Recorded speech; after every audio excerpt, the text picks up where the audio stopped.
से, इनकी आदतों से मुझे थोड़ा मोहभंग हुआ, हावी हो गया सबके ऊपर। वो तो मैंने उसकी नाक पकड़ी। उसमें क्या हुआ था कि इसमें 150 करोड़ रुपए की रिश्वत की पेशकश थी।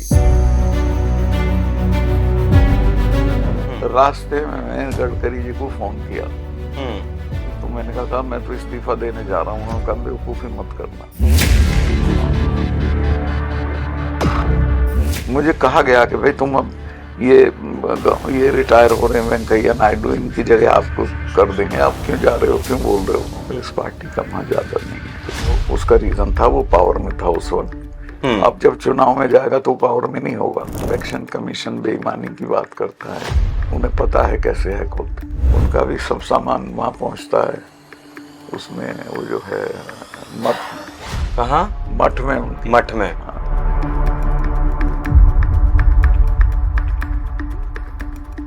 गोधरा के आदमी ने मुझे आके बताया, जो वहीं रहता है, पार्टी में इतना नहीं है उनका कि वो जो चाहेंगे हो जाएगा। Tejashwi Yadav next chief minister है वहाँ।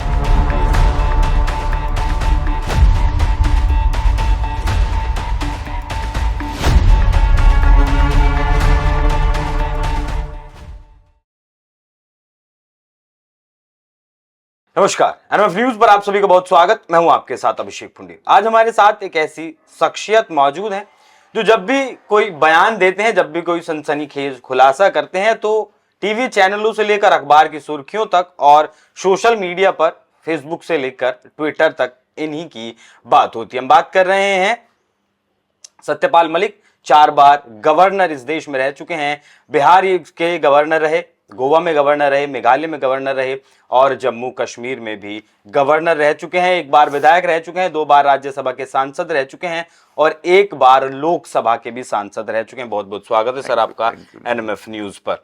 आपकी जो राजनीति रही, लगभग 5 दशक से आप राजनीति में एक्टिव हैं, लेकिन अगर मौजूदा वक्त की बात करें तो 2004 में आप बीजेपी से जुड़े। उसके बाद 4 बार गवर्नर रहे। सबसे पहले बिहार गए, फिर आप जम्मू कश्मीर गए, गोवा गए, मेघालय गए। फिर अब जो जिस तरीके की आप बातें करते हैं, दावे करते हैं, खुलासे करते हैं बीजेपी को लेकर, वो मोहभंग क्यों हुआ? वो मुझे कोई मोहभंग ऐसा नहीं कि कोई मेरे साथ कोई घटना हुई हो जी। मैं इनके चलन से, इनकी आदतों से मुझे थोड़ा मोहभंग हुआ। क्योंकि एक तो ये बिल्कुल कोई जिम्मेवारी के साथ काम नहीं कर रहे थे और ये बहुत घमंड में आ गए थे कि जो हम करेंगे वही ठीक है। तो मैंने 1-2 चीज़ों पे इनको टोका, किसान आंदोलन में टोका और गवर्नर रहते हुए टोका, ये नहीं कि हटने के बाद।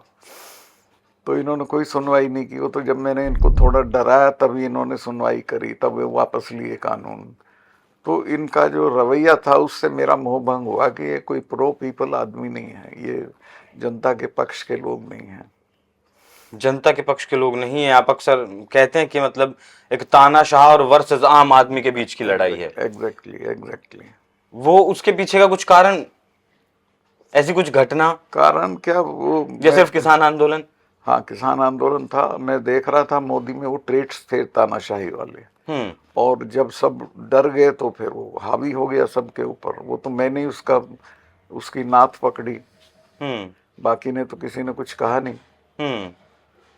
नहीं, ऐसा पूरी पार्टी में कोई और लोग नहीं है जो इसके खिलाफ बोले या कहें कि भाई वाकई में तानाशाही है? कोई नहीं है। मैं आपको एक सिद्धांत की बात बताता हूँ जी, कि जो लोग पैसा कमा लेते हैं राजनीति में, फिर वो लड़ते नहीं हैं। उस पैसे की हिफाजत के लिए उस पैसे के ऊपर बैठ जाते हैं। सिर्फ वही लड़ता है जो फकीर हो। मेरे पास कुछ नहीं था, मेरी तो इसने सीबीआई इंक्वायरी करा दी थी। मेरे गांव के मकान में गए ये लोग, 250 साल पुराना मकान है, भूत है उसमें। भाग आए देख के अंधेरे कोठों को, लेकिन इसने कोई कमी नहीं छोड़ी। मेरी सारी सिक्योरिटी विड्रॉ कर ली। मेरे गांव के घर पे गए, मेरे बेटे के यहाँ गए, मेरे यहाँ गए, सब जगह गए, कुछ नहीं मिला। तो ये बहुत ही एक तरह समझिए कि बदलाखोर टाइप का आदमी है। जो आपने कश्मीर को लेकर बयान दिया, पुलवामा को लेकर जो आपने कहा कि वैसा अगर होता, एयरक्राफ्ट अगर मिलते तो उसका बदला लिया गया आपसे। तो नहीं मरते। हाँ, इसका ये था, क्यों बोल रहे हो, कैसे वो बोल रहे हो। अच्छा, क्या प्रोजेक्ट था सर वो? वो ये था कि हाइड्रो प्रोजेक्ट। हाइड्रो प्रोजेक्ट तो कश्मीर में था। हाँ, वो कश्मीर का। कश्मीर में था हाइड्रो प्रोजेक्ट। एक कश्मीर में उससे भी इम्पोर्टेंट था जिसमें अंबानी थे, और वो था इंश्योरेंस का। तो उसमें क्या हुआ था कि उसने 150 करोड़ रुपए की रिश्वत की पेशकश थी।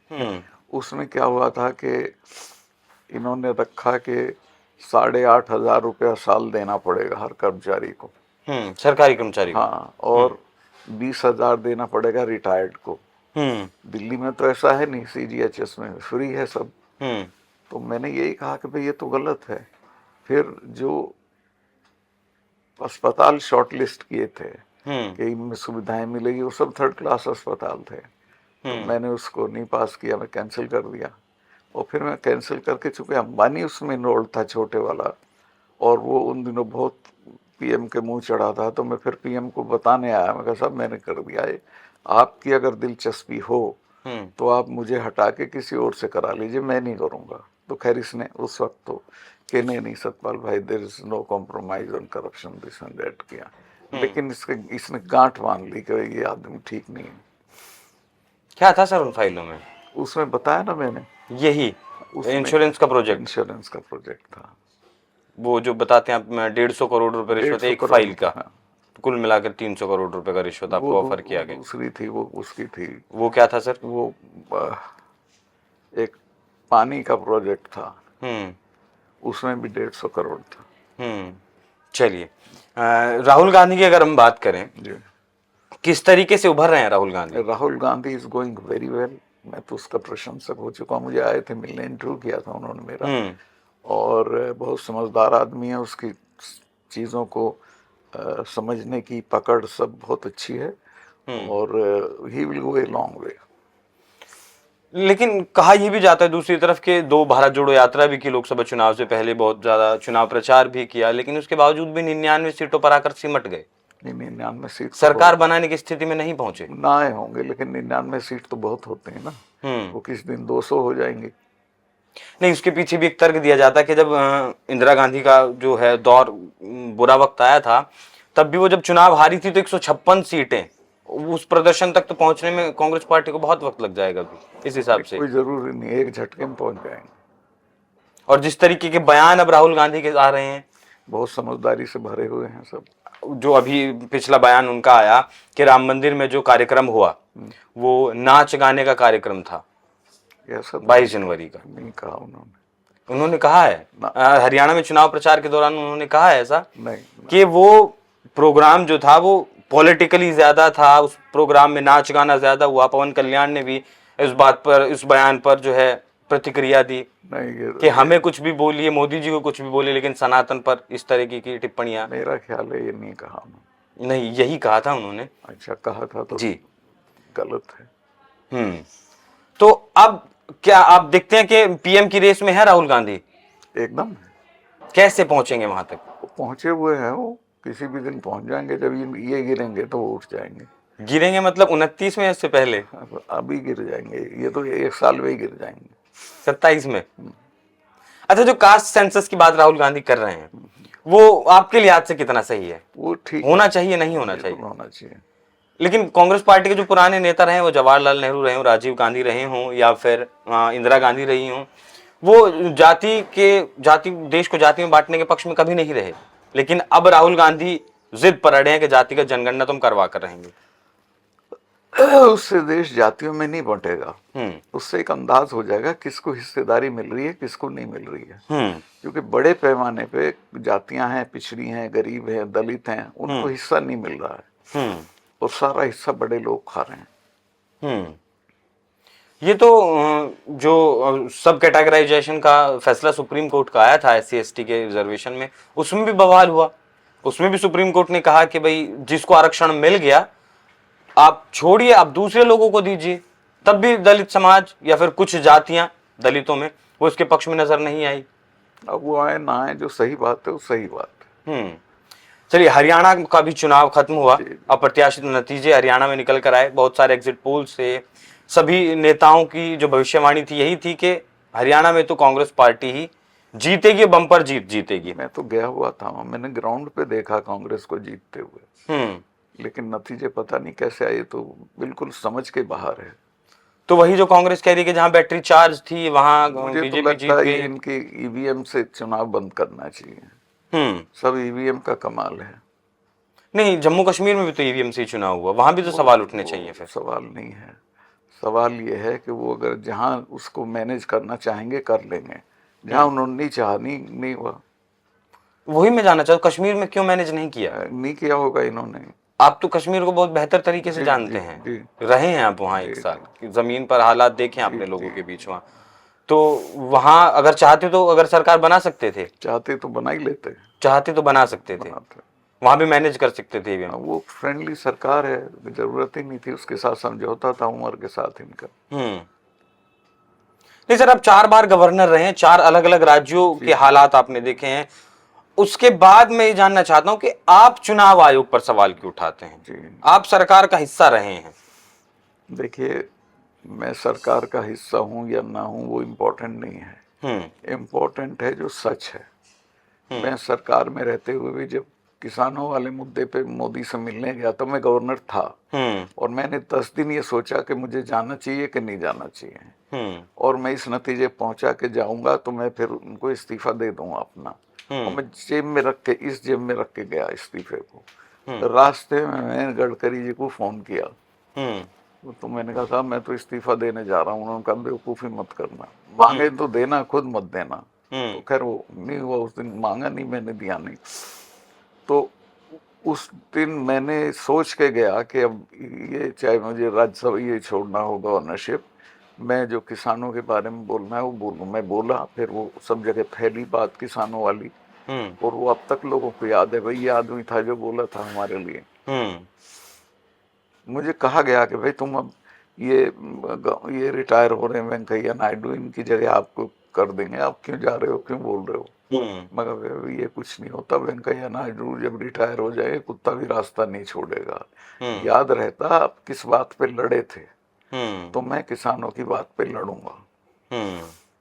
आगे भी लड़ते रहेंगे जी, आगे भी लड़ते रहेंगे फॉर लाइफ। क्योंकि मैं किसान पॉलिटिक्स का आदमी हूँ, चरण सिंह जी के साथ मैंने काम किया। अभी 2 राज्यों में और चुनाव हैं, जी। महाराष्ट्र में भी आप काफी एक्टिव हैं, उद्धव ठाकरे जी से आप मुलाकात भी करके आए, क्या बातचीत हुई उस मुलाकात में? उसमें तो जनरल बात हुई। उद्धव तो बहुत समझदार और बहुत अच्छे आदमी हैं, वो शिष्ट हैं, और उन्होंने बताया, उन्होंने तो यही मुझे एश्योरेंस दिया कि हम जीतेंगे, और हमारे यहाँ कोई मतभेद नहीं है, शरद पवार हैं वो सबके बड़े हैं, और वो समझौता करा देंगे, कोई मतभेद नहीं है। समझौता? कैसा समझौता करा देंगे? सीट एडजस्टमेंट, सीट शेयरिंग के मसले पर। लेकिन उद्धव ठाकरे जो है इस बात की लगातार बात कर रहे थे कि सीएम फेस आप प्रेजेंट कर दीजिए, प्रोजेक्ट कर दीजिए। शिवसेना यूबीटी के बहुत सारे नेता ये कह रहे थे कि उद्धव ठाकरे के अलावा और कोई मुख्यमंत्री के रूप में चेहरा ही नहीं है। वो तो नहीं है। पूरे गठबंधन, कांग्रेस पार्टी भी तो चाहेगी महाराष्ट्र में अपना सीएम बनाना। कांग्रेस पार्टी का वहां ज्यादा नहीं है कुछ। कांग्रेस पार्टी का ज्यादा जनाधार नहीं है। हाँ, क्योंकि देखा जिस तरीके से, लेकिन मैं ये जो टूटी पार्टियां महाराष्ट्र में, उससे अभी विधानसभा चुनाव पर क्या असर पड़ेगा? क्योंकि दोनों पार्टी, एनसीपी टूटी, आपकी शिवसेना टूटी, उसके बाद विधानसभा का ये पहला चुनाव है, तो आप देखते हैं कि अजीत पवार के पक्ष में ज्यादा एनसीपी का वोट जाएगा, और यूं जो शिवसेना का वोट बैंक है के साथ जाएगा, उनकी पार्टी का तो, और शिवसेना में उद्धव के साथ जाएगा। लेकिन सर अगर लोकसभा का स्ट्राइक रेट देखें, विन परसेंटेज अगर देखें, तो एकनाथ शिंदे का ज्यादा है यूबीटी के मुकाबले। और उसका रीजन था वो पावर में था उस वक्त। अब जब चुनाव में जाएगा तो पावर में नहीं होगा। लेकिन योजनाएं तो बहुत जो है, रेवड़ियां जो हैं वो तो बताओ, योजनाओं पे वोट होता है इस देश में कभी? योजनाओं पे कभी हुआ हो तो मुझे बता दो, तब हुआ, कभी नहीं होता। तो जो महाविकास आघाड़ी है वो महाराष्ट्र में सरकार बना लेगा, आपकी भविष्यवाणी यही है? बिल्कुल बिल्कुल पूरी। वहां कुछ ईवीएम का खेल अगर ये रिजल्ट आए ऐसे, इतनी एहतियात बरतेंगे वो लोग, वरिड हैं ईवीएम के बारे में। मेरी तो राय है ईवीएम से चुनाव बंद होना चाहिए। बिल्कुल बंद होना चाहिए, बंद होना चाहिए। नहीं तो उसकी जगह पर भी तो फिर कुछ बैलेट पेपर सारी दुनिया में हो रहा है। जहाँ ईवीएम ईजाद हुई थी वहां भी हो रहा है, वहां भी ईवीएम से इलेक्शन नहीं हो रहा है। नहीं, इस पर ये चुनाव आयोग की कई बार सफाई आई कि जब हम बुलाते हैं मशीन में, आप हमें हैक करके दिखाइए या कैसे हैक होती है वो बताइए, तब जो है विपक्षी पार्टियां नहीं जाती हैं। देखिए, इलेक्शन अब कमीशन, चुनाव का नतीजा आया, उसके बाद अपने सवाल उठा दिया, फिर चुप हो गए। इलेक्शन कमीशन बेईमानी की बात करता है, उन्हें पता है कैसे हैक होती है। हम्म अब कुछ मशीनें जब लाई गई तो देवर 100% चार्ज, हम्म मतलब उनमें जरा भी कहीं खर्चा नहीं हुआ था और वो भरी हुई थी पूरी। नहीं सर, इससे ये तो नहीं हो सकता ना कि आपने मशीन बदल दी। अब वो तो सब कुछ रिकॉर्ड होता है ना, कोई ये रिकॉर्ड तो नहीं होता। जमीन की प्रक्रिया है। किसी बूथ पर अगर 500 वोट पड़े, इस मशीन नंबर में पड़े, ये फॉर्म भरा गया, इतने वोट पड़े, सभी जो वहां मेंबर रहते हैं सभी पार्टियों के, उनके सिग्नेचर होते हैं। वह वही चीज मैं जानना चाहता हूं आपसे कि नहीं, वो आप सरकार का हिस्सा रहे हैं, चुनाव आयोग पर इस तरीके के सवाल उठाने के पीछे का कारण मैं क्या है? आपको बात बताता हूँ। एनीथिंग विच इज, जो भी, क्या, मैं शब्द ठीक नहीं मिल रहा मुझे, जिसको मैनेज किया जा सकता है वो मैनेज हो जाती है। ईवीएम ऐसी चीज नहीं है कि वो मैनेज नहीं होती हो। ईवीएम मैनेज हो सकती है हो सकती है, या फिर होती है? होती है तभी तो हो सकती है, तो होती है। वही चीज है सर फिर कि जो है लोग नहीं जाते हैं विपक्षी पार्टियां चुनाव आयोग के पास। वॉशिंग मशीन बीजेपी की, तो बीजेपी में जो नेता जाते हैं वो क्लीन चिट उन्हें मिल जाती है। 22 के बाद की अगर बात करें तो लगभग 25 बड़े नेता गए हैं बीजेपी में, 12 नेता सिर्फ आपका महाराष्ट्र से थे, सभी को क्लीन चिट मिल गई, ईडी ने क्लीन चिट दी वो। तो क्या सरकार ही मैनेज करती है इन एजेंसियों को भी, जिस तरीके से राहुल गांधी अक्सर आरोप लगाते हैं, विपक्ष आरोप लगाता है? अब तो सरकार ही करती है। तो सुप्रीम कोर्ट ने जो कभी कहा था कि सीबीआई तोता है सरकार का, वो आज, वो सही कहा था, वो आज भी सही है। पिछली सरकारों में भी थी आज और भी आपके है, हिसाब से वो आज भी है। जी। तो जांच एजेंसियों का स्वतंत्र होना कितना जरूरी है? बहुत जरूरी है। कैसे किसी होंगी? देश के लोकतंत्र को काम करने के लिए जांच एजेंसियों का स्वतंत्र होना बहुत जरूरी है। वो तो जो पावर में है वो चाहेगा तो होंगी, नहीं चाहेगा तो नहीं होंगी। अपोजिशन भी तो कुछ नहीं करता। मैं राजनीति में लोहिया जी के साथ आया था, कॉलेज में प्रेसिडेंट था अपने में। लोहिया जी के पास 4 धोती कुर्ता, एक सूटकेस, 4 किताबें, ये उनकी टोटल संपत्ति थी। वो लेके चल दिए वो। लेकिन उनके उससे जो उनका प्रभाव था, उससे पूरे देश का नौजवान सड़कों पे कूद पड़ा। और जब वो सड़कों पे आ गया तो हार गई कांग्रेस। तो अपोजिशन को सड़कों पे आना पड़ेगा, जो नहीं है अभी। अच्छा, उस दौरान का आपका एक बयान था किसान कानूनों को लेकर के कि अगर ये किसान कानूनों को वापस नहीं लेते तो इनका भी हाल इंदिरा जैसा होता। सवाल उठे थे कहीं कि क्या आपने उस घटना का समर्थन कर रहे थे आप? किस घटना का? इंदिरा गांधी के साथ जो इनकी हत्या हुई। नहीं, वो नहीं कहा मैंने, ऐसा नहीं कहा कि उन जैसा होता। ये कभी नहीं कहा, वो इम्प्लाइड नहीं है उसमें कि उनके जैसा होता। ये हटाए जाते, वैसा नहीं था। मौजूदा वक्त में कौन सा जो है राजनेता आपको ऐसा है जो लगता है कि देश को आगे लेकर जा सकता है? सभी हैं, सभी अगर ठीक नियत से काम करेंगे तो आगे जा सकता है देश। योगी आदित्यनाथ की अगर बात करें, वो हैं, ठीक है, फकीर आदमी है। फकीर आदमी है, जिस तरीके से काम कर रहे हैं, सवाल उन पर बहुत उठाते हैं अखिलेश यादव के, लगातार एनकाउंटर कर रहे हैं। अखिलेश की तो वो है, मजबूरी है, उसको उठाना चाहिए। वो अपना कर्तव्य पालन कर रहा है अखिलेश।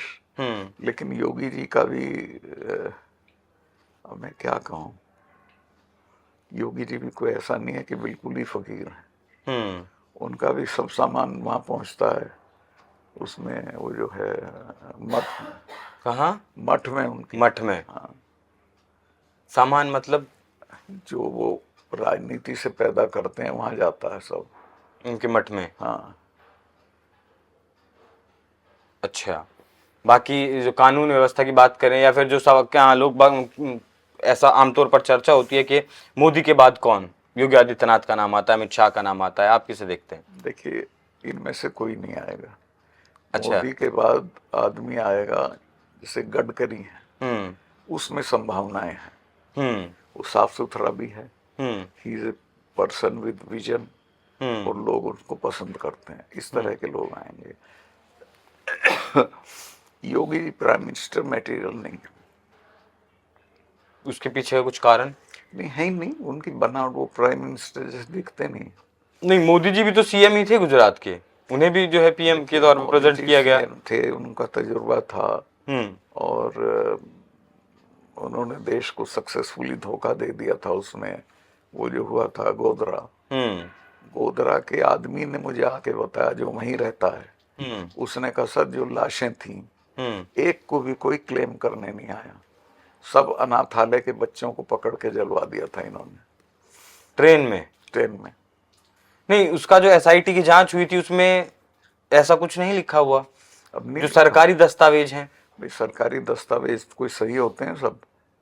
और मेरी जानकारी ये है कि वो दैट वाज मैनेज्ड, और उसी से ही फिर ये आगे बढ़े।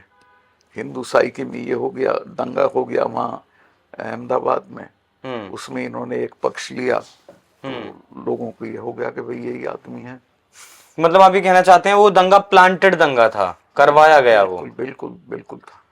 और जिस तरीके से वहाँ हम भी गुजरात में गए, हमने भी वहाँ गोधरा में जाकर लोगों से बात की, तो बताया गया कि मस्जिदों से खुलेआम ऐलान किए गए, मदरसों से ऐलान किए गए, एक भीड़ ने आकर ट्रेन में आग लगाई। कुछ नहीं, बकवास बात है वो, भीड़ ने लगाई। ये बड़ा नया खुलासा किया है सर आपने। बिल्कुल, आप पता कर लो दोबारा एक बार, भीड़ ने किया ही नहीं। वो तो सब मैनेज था इनका, इन्हीं का मैनेज था, इन्होंने ही किया, इन्होंने ही कराया। और सारी जो है सरकार इन्हीं की थी वहाँ, सब वहीं था, इनका सिस्टम था सारा। अच्छा, मोदी और अमित शाह में अगर बात करें, वो जो आप किसान आंदोलन का जब आपने बताया कि उनके साथ आपकी लड़ाई भी हो गई मोदी जी के साथ, फिर आपने अमित शाह जी से बात की, वो चीज कैसे मैनेज हुई? अमित शाह जी ने कैसे मैनेज की और दोनों में अंतर क्या है? Amit Shah is very amiable, समझदार हैं, और मुझे तो वो पसंद है, मैं तो ये कह सकता हूँ। दोनों के अंतर की अगर बात करें, भाई यही है कि मुझे वो पसंद है, ये पसंद नहीं है। अच्छा, शाह जी पसंद नहीं है आपको? नहीं, शाह जी पसंद है आपको। अच्छा, कश्मीर से 370 हटा, उसके बाद उससे पहले का कश्मीर बताइए। उसके पहले का कश्मीर में एक फर्क था कि हम लोग जो यहाँ से जाते थे उनको कश्मीरी लोग कहते थे, हिंदुस्तान से आए हो। मतलब जो जुड़ाव था वो नहीं था देश के साथ। वो हटने के बाद वो बात खत्म हो गई और देश के साथ जुड़ गए लोग। उसके बाद क्या कहते हैं?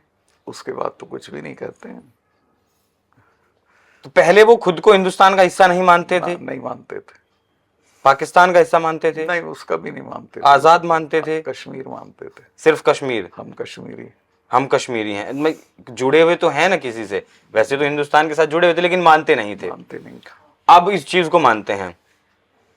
और कानूनी नजरिए से अगर हम देखें, वहां के लोगों के विकास, रोजगार, उसमें कितना बदलाव आया? उसमें आना चाहिए था, पर इन्होंने ज्यादा किया नहीं है। आया तो बहुत है, मैं तो 40 डिग्री कॉलेज दे के आया था उसी दौरान कश्मीर में। तो बहुत सारी चीजें देनी चाहिए थी, सड़कें देनी चाहिए थी, और कॉलेज देने चाहिए थे। कॉलेज तो खैर मैं दे आया था, वो सैचुरेटेड था कॉलेज का मामला। तो और सारी चीजें हैं डेवलपमेंट की, वो करनी चाहिए थी। मैं आपका एक पुराना बयान सुन रहा था सर, काफी पुराना, लगभग 1 दशक पुराना होगा। आप कह रहे थे कि कश्मीर के लिए मोदी बहुत अच्छा काम कर रहे हैं, 80,000 करोड़ के लगभग की योजनाएं देते हैं, जिसमें से पूरा जम्मू कश्मीर खर्च नहीं कर पाते हैं। लेकिन फिर आपका जो बयान था वो बदल गया। फिर आपने कहा कि कश्मीर के बारे में मोदी कुछ भी नहीं जानते। मैं जब उनसे मिलता था तो मुझे लगता था कि वो नहीं जानते हैं ज्यादा।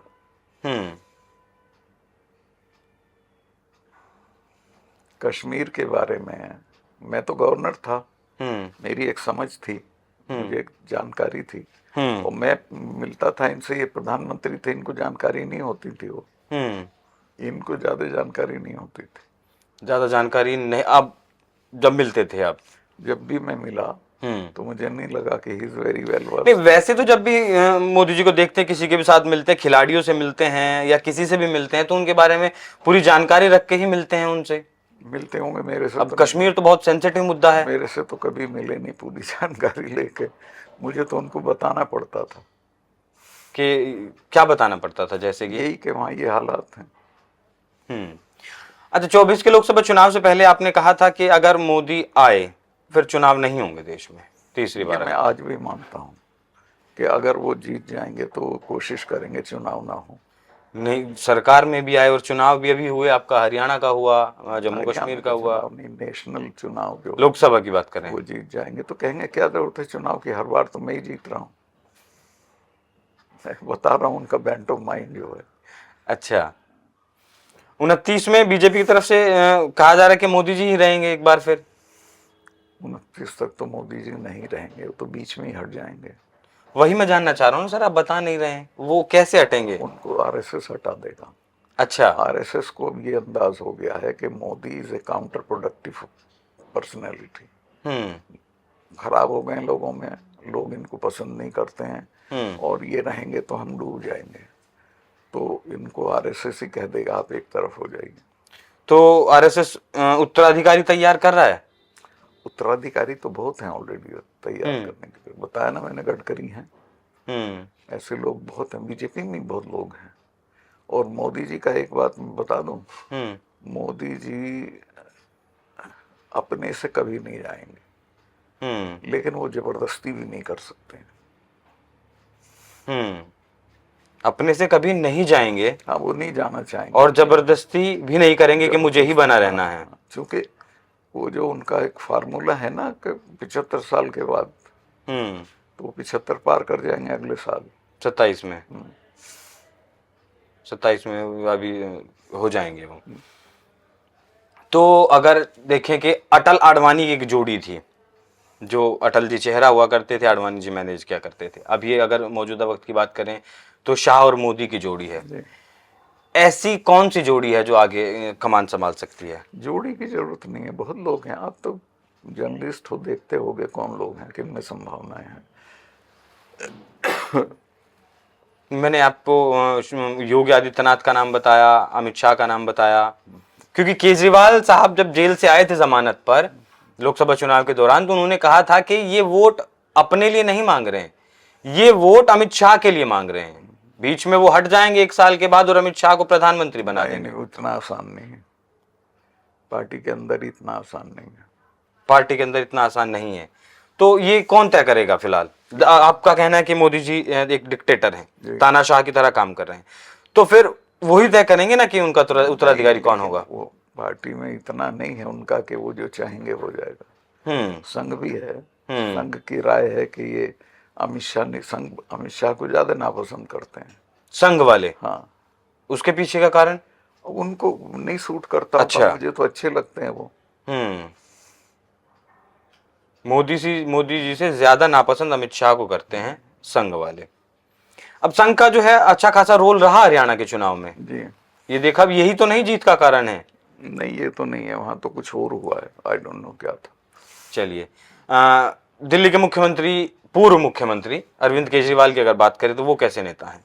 उन पर मैं कमेंट नहीं करूँगा। अच्छे हैं, भले आदमी हैं, मेहनत कर रहे हैं, उन्होंने अपनी एक हैसियत बनाई है, उनको इन्होंने सताया बहुत है और आई विश हिम सक्सेस। आने वाले वक्त में 2 राज्यों में सरकार बना चुके हैं, तीसरा कोई राज्य है अभी, मतलब अरे यहीं बन जाए उनकी, यहाँ भी उनको सरकार बनाने नहीं देते हैं, चलाने नहीं देते हैं। एक एलजी बिठा दिया है।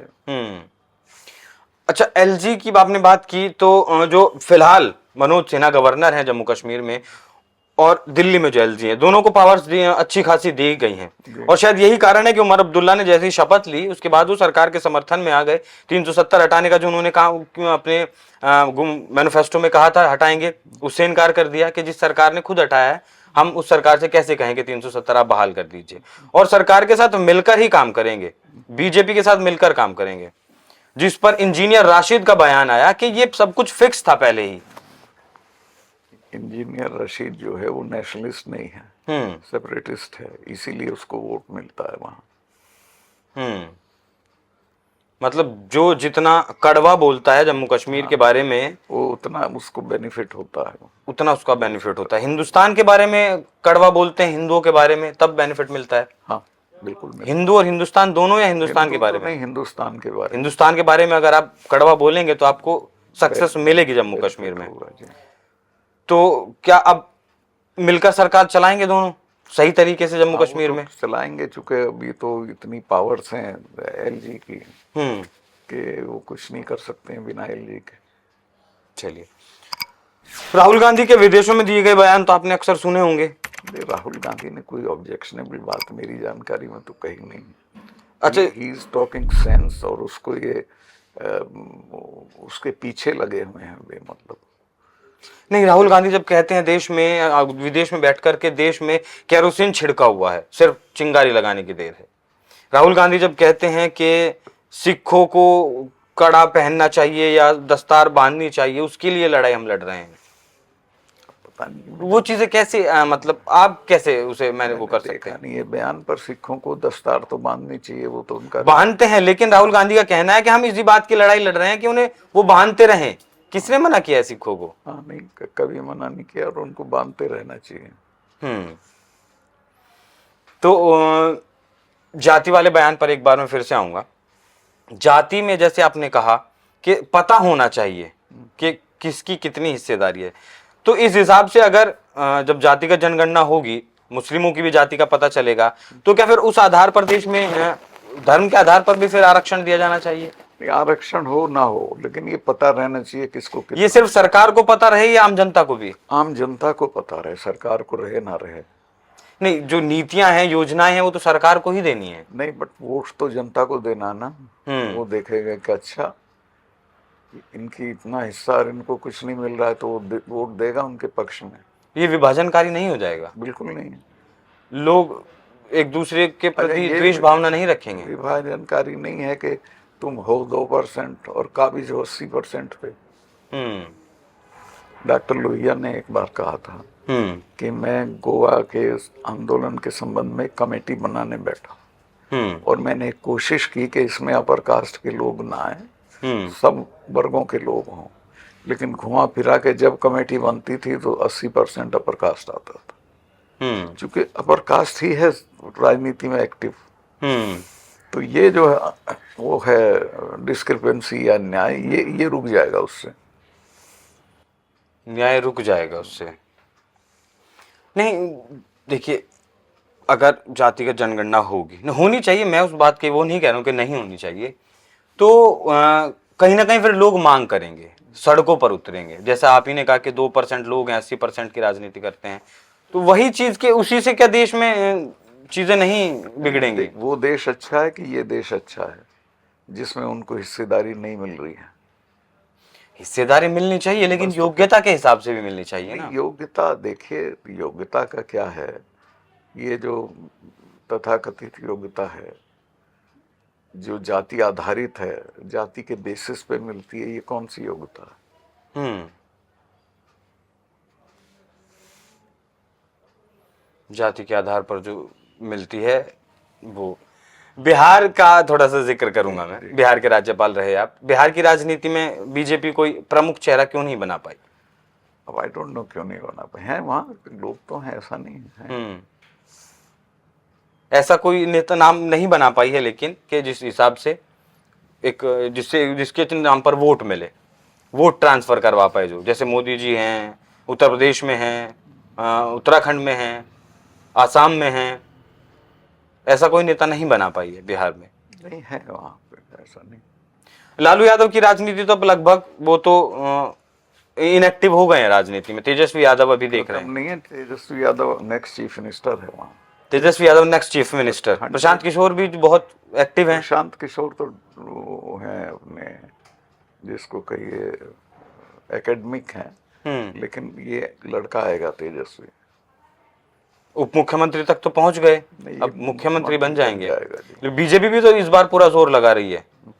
नीतीश को बीजेपी भी चाहती है इस बार बीजेपी का मुख्यमंत्री हो, पहली बार बिहार में। तो बीजेपी का तो होगा नहीं, नीतीश और चला जाएगा और लालू का लड़का चीफ मिनिस्टर बन जाएगा। नीतीश कहाँ चले जाएंगे? नीतीश रिटायर हो जाएंगे। नहीं, अभी तो उन्होंने घोषणा नहीं की ऐसी कि वो रिटायर होंगे। बीजेपी ये कहेगी हमें भी बनना है तो नीतीश क्या करेंगे? हाँ। अच्छा, अगर बीजेपी ऐसी मांग करती है तब जो नेशनल लेवल पर गठबंधन है उसमें कुछ दिक्कतें आ सकती हैं? बिल्कुल आएगी, क्यों नहीं आएगी? हम्म। बीजेपी की स्वीकार्यता नहीं है। बीजेपी की? हाँ। या मोदी की स्वीकार्यता नहीं है? बीजेपी की नहीं है, नीतीश कुमार की नजरों में, जनता की नजरों में भी। जनता की नजरों में भी। ये जो अलायंस में गठबंधन बना है टीडीपी के साथ, चंद्रबाबू नायडू के साथ और नीतीश कुमार के साथ, इसके बारे में बहुत कहा जाता है कि ये कभी भी टूट सकता है गठबंधन। ऐसा क्यों? चूंकि इसका कोई बेसिस नहीं है गठबंधन का। ये तो चूंकि ये पावर में है इसलिए बना है। इन्हें पावर में रहना था दोनों सेक्शंस को, तो दिल्ली के बिना रह नहीं सकते थे, इसलिए बनी। ये तो कभी भी टूट सकता है। ठीक है, चलिए अंत में वो जो पुलवामा का आपने सबसे पहले जो बताया था वो एक बार विस्तार से बताइए। देखिए, पुलवामा में वहाँ गवर्नर था तब जी। मुझको खबर मिली दिन में कि ऐसे ऐसे हो गया है, तो मैंने प्रधानमंत्री को संपर्क करने की कोशिश की। ये नेशनल कॉर्बेट पार्क में अपनी शूटिंग करा रहे थे और नेशनल कॉर्बेट पार्क में फोन की सुविधा नहीं है, तो मैं इनको संपर्क नहीं कर सका। वो चाहते तो कर लेते, क्योंकि पीएम के पास तो सब सुविधाएं होती हैं। एनीवे उन्होंने भी मुझे नहीं किया। और अल्टीमेटली शाम को इनका फोन आया लगभग 6 बजे कि सतपाल भाई क्या हुआ? तो मैंने कहा साहब ऐसे ऐसे हुआ और हमारे 40 जवान शहीद हो गए और वो हुए हमारी गलती से। तो इन्होंने कहा नहीं, चुप रहना इस पे। फिर मुझे डोवाल का फोन आया आधे घंटे बाद में। उसने भी कहा कि सतपाल भाई इस पे नहीं बोलना है। मैं समझा जांच वाँच कराएंगे, कुछ नहीं किया इन्होंने। अगले दिन से इन्होंने नैरेटिव बदल दिया कि ये पाकिस्तान ने कराया और ये है वो है। और इसको चुनाव में जब जाओ तो पुलवामा की शहादत को याद रखना। उसी पे चुनाव लड़े, हार रहे थे उस साल 19 का चुनाव, फिर जीत गए। भाई आपका आदमी तो बहुत वल्नरेबल है ना, उसको राष्ट्रीयता समझा दी इन्होंने। उसके बाद बीजेपी का रवैया कैसा रहा, या आपके टच में रहे भाई आप इस चीज को दोबारा ना बोलें? 2 बार तो कह चुके थे और कितना कहते। पीएम ने कहा, फिर पीएम ने ऐसा क्यों कहा कि आप इस बारे में मत बोलना कि हमारी गलती से ये कुछ हुआ है? वो गलती क्या थी? वही एयरक्राफ्ट वाली? एयरक्राफ्ट ना देना। उन्होंने 5 एयरक्राफ्ट मांगे थे सेना ने, सिर्फ एक दिन के लिए। सेना ने मांगे थे? सीआरपी ने तो दे देते तो सारी सड़क से जाने की जरूरत ही नहीं पड़ती, कोई शहादत ही नहीं होती। अगर एयरक्राफ्ट मिल जाते, 5 एयरक्राफ्ट। अच्छा, इससे पहले कभी इतना बड़ा काफिला सेना का सड़क से गया है? कभी नहीं। आपके शासन में, आपके शासन से पहले वक्त में भी कोई बड़ा काफिला जाता था तो हम उसको पूरे रूट को सैनिटाइज करके फिर भेजते थे। ठीक है। नैरेटिव वार जो इस वक्त देश में चल रहा है, 2024 के चुनाव में हमने देखा किस तरीके से कांग्रेस के नैरेटिव वार को कहीं ना कहीं बीजेपी काउंटर नहीं कर पाई इस बार कि आरक्षण खत्म कर देंगे तीसरी बार बने तो, लेकिन वैसा कुछ अब तक तो देखने को नहीं मिला। अभी कुछ नहीं। बीजेपी को पॉजिटिव बातें बोलनी चाहिए, हम क्या करेंगे, खत्म कर देंगे नहीं, हम क्या कर देंगे वो बोलना चाहिए। वो राहुल गांधी बोल रहे थे ना उस बात को तो कि आरक्षण खत्म कर देंगे अगर ये तीसरी बार सत्ता में आए। ये कर देंगे ना, ये कर देंगे। मैं तो नहीं कहा ना मैं कर दूंगा।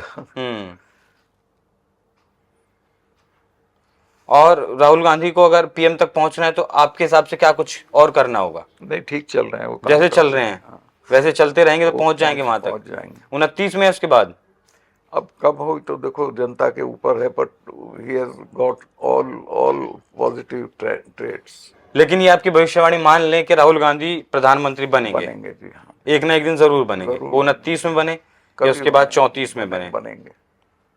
ठीक है, बहुत बहुत धन्यवाद सर आपका हमारे साथ बात करने के लिए। तो ये थे हमारे साथ जम्मू कश्मीर के पूर्व राज्यपाल, 4 राज्यों के जो है गवर्नर रह चुके हैं, सत्यपाल मलिक जी। आपका एनएमएफ न्यूज पर एक बार फिर से बहुत बहुत धन्यवाद।